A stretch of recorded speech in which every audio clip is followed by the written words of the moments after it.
Most people who study money never build wealth, and the ones who do almost never studied it the way you were taught. The more financial education spreads, the more quietly the disciplined few separate themselves from the educated many.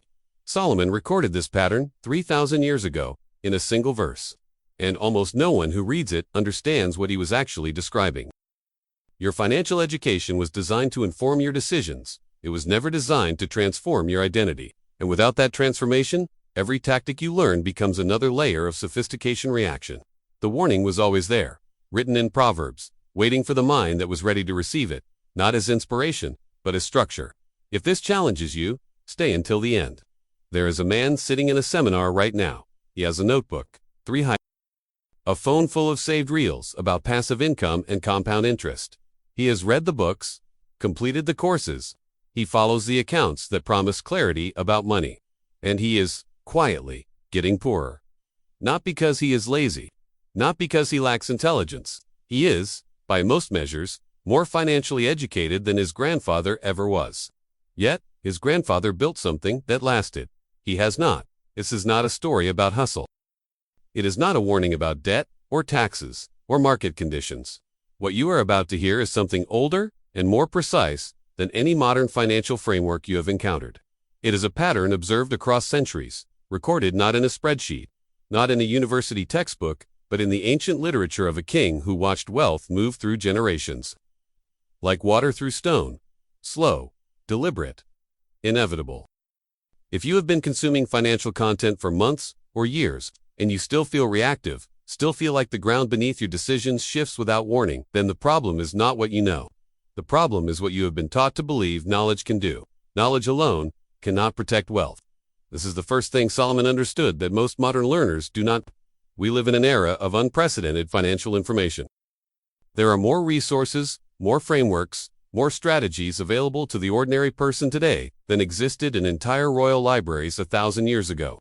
And yet the behavior of money has not changed. The patterns of loss have not changed. The quiet accumulation of disciplined families has not changed. What has changed is the noise surrounding wealth. Modern financial education teaches tactics. It teaches you how to analyze a stock, how to calculate an interest rate, how to structure a portfolio. These are not useless skills, but they are surface skills. They operate at the level of transaction, not identity. The man in the seminar learns what to do. He rarely learns who to become.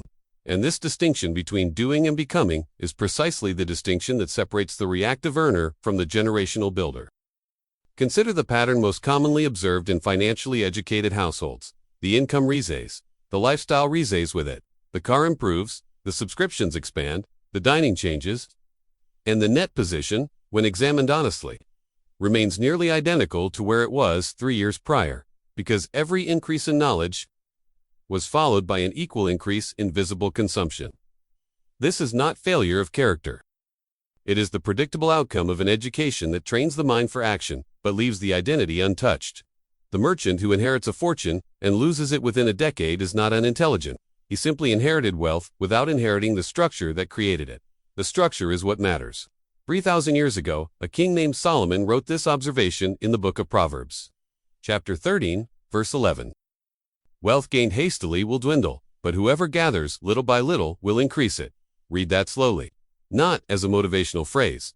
As a structural principle. He is not describing emotion. He is not describing optimism. He is describing a mechanism, a behavioral architecture that produces a specific outcome when followed consistently, and a predictable collapse when ignored.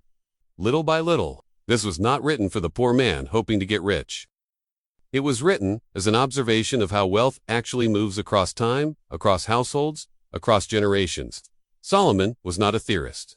He was a man who observed courts and merchants, advisors and laborers, inheritors and builders. He watched what happened to wealth when it moved quickly, and he watched what happened when it was gathered in silence, with structure, and without urgency. His conclusion was precise. Haste dissolves. Patience compounds. This is not a metaphor. It is the oldest financial principle in recorded literature, and it describes something behavioral, a quality of restraint that modern education has largely trained out of the modern earner. We are trained to move fast, to act on information quickly, to treat delay as weakness and urgency as discipline. The market rewards speed. We are told, the early adopter wins. The first mover dominates. Solomon watched first movers for generations. He recorded what happened to them. Now here is the assumption that most financially educated people carry, often without realizing it. The assumption is this: understanding more about money will naturally improve how you handle money. It feels reasonable, it feels logical. It has been repeated so consistently in modern culture that it is almost invisible, like a law of nature that no one questions. But watch it in practice. The young professional learns about index funds. He invests, then he reads about real estate leverage. He pivots, then cryptocurrency dominates the conversation in his social circle. He allocates, then a new framework emerges, promising better returns. He adjusts again. Every pivot is educated. Every decision is informed. And yet the wealth never stabilizes because the foundation beneath the decisions is not structure, it is information. And information, without a fixed architecture, produces intelligent chaos. More knowledge, in the absence of behavioral architecture, does not produce more wealth. It produces more sophisticated versions of the same reactive patterns. Solomon understood this. The Proverbs are not a library of financial tactics. They are a portrait of behavioral identity. The wise man in the text is not described as the most informed man. He is described as the most disciplined, the most patient, the most structurally anchored. Intelligence alone cannot protect wealth. This is the break from what you have been taught, and it is uncomfortable. Precisely because it requires you to consider that the very education you trusted may have prepared you for reaction, not for accumulation. There is a structure that the disciplined few follow. It has no marketing campaign behind it, no viral moment, no modern celebrity attached to its name. It was never packaged for mass consumption, because its value depends entirely on its practitioners remaining few. It is called within this framework the Reserve Growth Code. 3 invisible vaults. Applied consistently. Counterintuitive to every instinct that modern financial culture has built into the educated earner. The first vault is preservation. The second is quiet expansion. The third is reserved opportunity. These are not investment categories. They are not account types. They are behavioral commitments, states of mind that govern every financial decision, regardless of income level. A man earning $40,000 applies this code. A man earning $400,000 applies this code. The ratio adjusts. The architecture does not. This is what makes the Reserve Growth Code a principle, not a tactic. And this is what Solomon's little by little points toward. Not a savings rate, not a compounding schedule, but a daily behavioral discipline that accumulates, in silence, long after the motivated crowd has moved on to the next strategy. The first layer of this code, preservation, is the most misunderstood. Most people hear the word preservation and think of conservatism, of low returns, of money sitting idle while inflation erodes it. This is a misreading. Preservation is not about where your money goes. It is about what your money is protected from. It is protected, first and most critically, from impulse. The average financially educated person can describe the mechanics of compound interest in precise detail. They know the math. They understand how wealth grows over time when left undisturbed. Yet, they disturb it, not because they are reckless, but because the identity they inhabit is the identity of a spender who saves, not a preserver who occasionally consumes. The distinction is behavioral. One person saves what is left after spending, the other preserves what is allocated before spending ever begins. Solomon's language is worth noting here. He does not say the wise man resists temptation. He says the wise man structures his house. The structure comes before the temptation arrives. The decision is made in calm, not in the moment of desire. This is what preservation means inside the Reserve Growth Code. It means segregating a portion of every gain, every inflow, regardless of source, into a position that is psychologically and practically removed from daily life. Not because the money's not yours, but because you have decided, in advance, that this portion belongs to a future version of your household, not to the present version's preferences. Automatic, invisible, consistent. A merchant in Solomon's era who preserved a portion of every trade before calculating his available capital was not being cautious. He was building a foundation beneath his decisions, a floor that could not be consumed, even in months of poor judgment. The modern equivalent exists. The mechanism is not complicated. The discipline required to implement it, however, separates the majority of educated earners from the few who build quietly. Here is the identity shift that the Reserve Growth Code begins to produce once the first vault is in place. Disciplined families, the ones whose wealth crosses generations, do not discuss their strategy in public. They do not post their portfolio allocations. They do not celebrate visible income. They exist, to most observers, as quietly comfortable, not spectacularly wealthy, not aggressive, just stable. Growing, unhurried. What the observer cannot see is the architecture beneath. The vault is invisible. The discipline is private. The accumulation is silent. And this silence is not accidental. It is structural. Because visible wealth attracts visible pressure. The request for loans. The invitation to fund poor ideas. The social expectation that your resources are available for communal consumption. The disciplined family avoids this, not by hiding, but by structuring. Their wealth does not appear, because it is not in forms that appear. It is in positions that compound quietly, removed from the noise of their social environment. Solomon wrote about this too. The wise keep their own counsel. The disciplined do not announce their harvest. Silence preserves power. This is not a philosophical abstraction. It is a behavioral strategy with measurable outcomes, and it begins the moment you implement the first vault. You are not yet seeing the full structure. The second and third layers of the reserve growth code carry a deeper mechanism, one that operates not at the level of savings, but at the level of timing, leverage, and generational patience. And that is where the true separation begins. There is a difference between a man who saves and a man who preserves. There is a deeper difference between a man who preserves and a man who expands quietly. And there is a difference so vast it is almost invisible between the man who expands quietly and the man who holds reserved capital. Impatience, waiting for the moment that others cannot recognize, because they spend everything reaching for the moment before it. You have the first vault now. Preservation, the foundation that does not move. Now we go deeper. The second layer of the reserve growth code is called quiet expansion, not aggressive growth, not optimized returns. Not the vocabulary of modern financial performance culture, where every percentage point is measured against a benchmark, and every month without gain feels like failure. Quiet expansion is something structurally different. It is the deliberate placement of a portion of every gain into positions that grow slowly, consistently, and without announcement. Positions that require patience, measured not in quarters, but in years. Decisions made not in response to what is trending, but in alignment with what compounds. Solomon described this pattern in Proverbs 21:5. The plans of the diligent lead surely to abundance. But everyone who is hasty comes only to poverty. The word diligent here is not about effort. It is about consistency of direction. The diligent man does not change course every season. He does not reallocate in response to noise. He builds in one direction, quietly, with the understanding that slow growth accumulates into something that fast growth cannot sustain. Consider the contrast. The reactive earner watches his peers. When a secto performs well, he enters. When conversation shifts, he follows. His portfolio is a map of the last 18 months of financial media. He is always educated, always current, always slightly behind the moment he was trying to catch. The quiet expander does not move this way.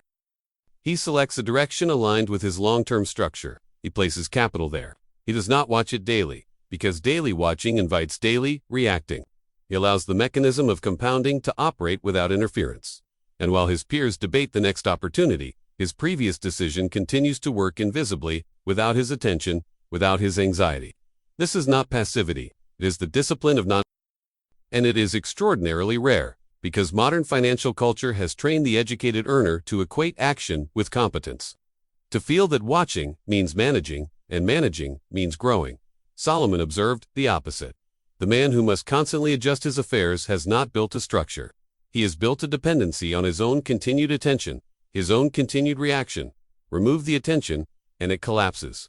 Quiet expansion is built to function without you. That is the standard. Now, we arrive at the third vault. The one that the impatient earner never reaches, because he has already consumed what belongs here. Reserved opportunity. This is latent capital. Money that has not been deployed. Money that is not growing at maximum efficiency right now, and that is precisely the point. This vault exists for one purpose: strategic advantage at the moment others cannot act. Every significant accumulation of wealth in recorded history across cultures, across centuries, contains this element. The merchant who could purchase distressed inventory during a famine, because he had preserved capital while others spent theirs during abundance.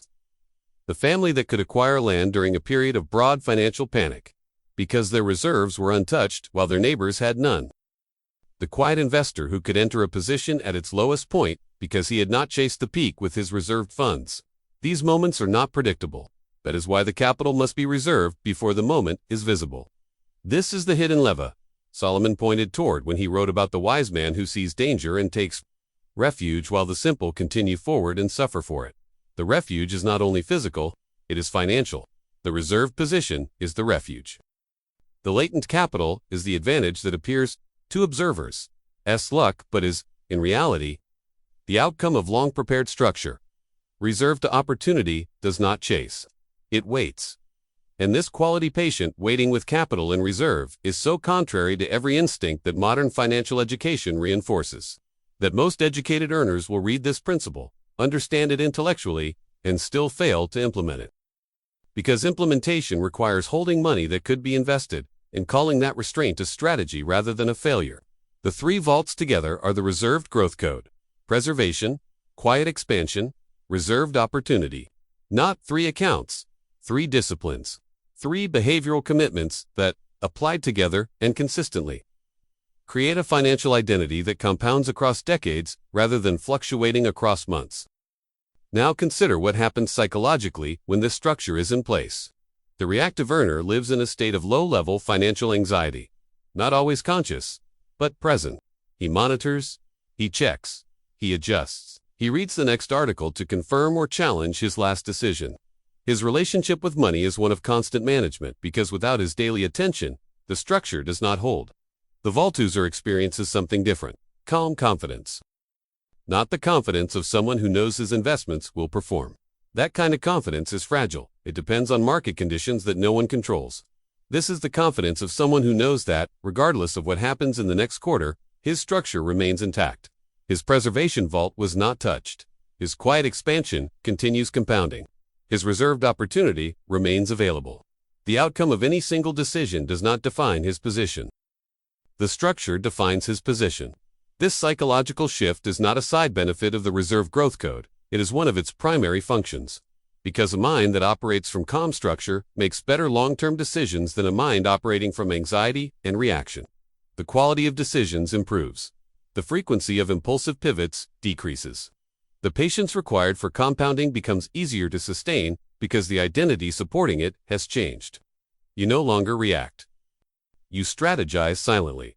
This is the rewire. And it does not happen from understanding the concept.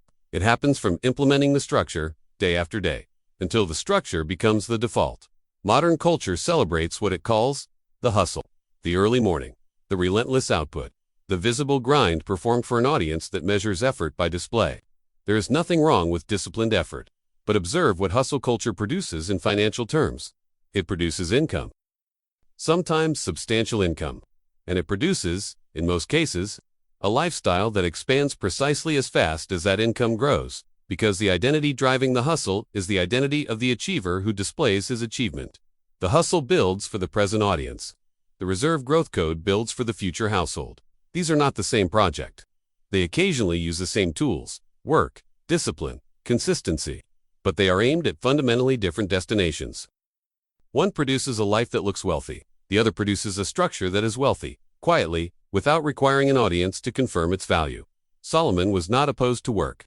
Proverbs is filled with the praise of diligent labor. But the labor Solomon describes is always connected to structure, to purpose, to generational direction.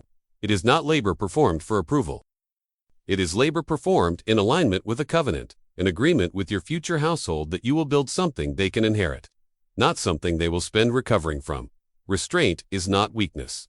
It is the most advanced financial discipline available to a person. Any earner can spend. Any motivated person can work harder. The rare individual is the one who can hold, who can resist the visible, the immediate, and the applauded, in service of something that will not be visible for years. Your value is measured by what you preserve, not what you display. Every principle, understood only intellectually, remains theoretical. The reserve growth code requires implementation at the level of daily habit, not grand gestures, not dramatic restructuring. A small, consistent ritual that cements the identity before the decisions of each day begin. Each evening, not in a moment of stress, not during a financial review, but in a quiet moment before the day closes, assign mental allocations to each vault. Not transactions, allocations. The mental act of deciding in advance. Which portion of tomorrow's decisions belongs to preservation, which belongs to quiet expansion, and which is to remain in reserve. This is not budgeting. Budgeting is transactional. This is identity reinforcement. You are reminding yourself each evening who you are in relation to your resources. You are a preserver.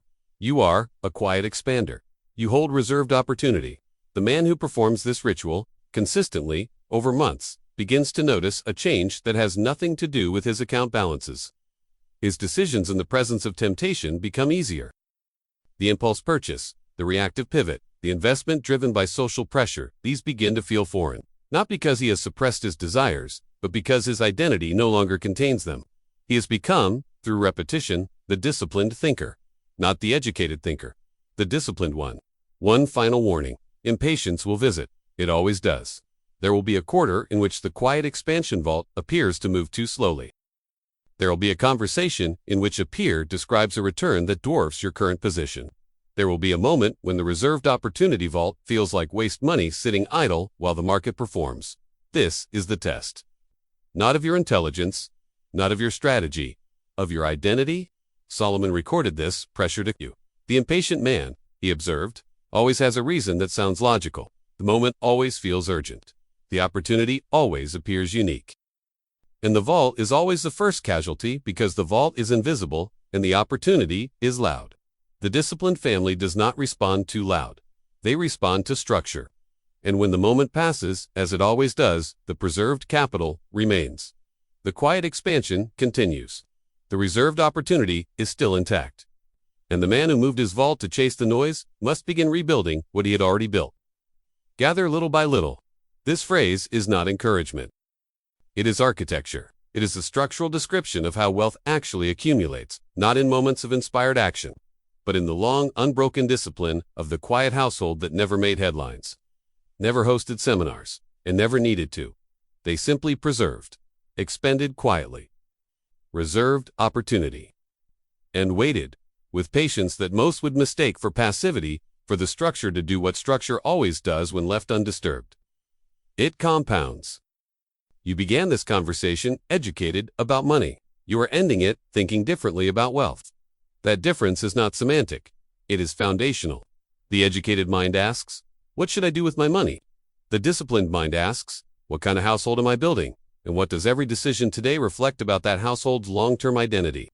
Wealth is not income. It is not a return percentage. It is not a number in an account that you check with anxiety each morning. Wealth is a covenant. A quiet agreement between who you are today and the household that will exist because of your discipline tomorrow. Solomon understood this. The disciplined families who followed this code understand it. And now, if you implement rather than simply understand, you will understand it too. The wise gather little by little. Silence preserves power.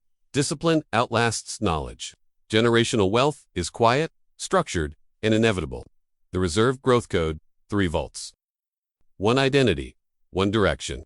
Subscribe for the next chapter of Ancient Wealth Psychology.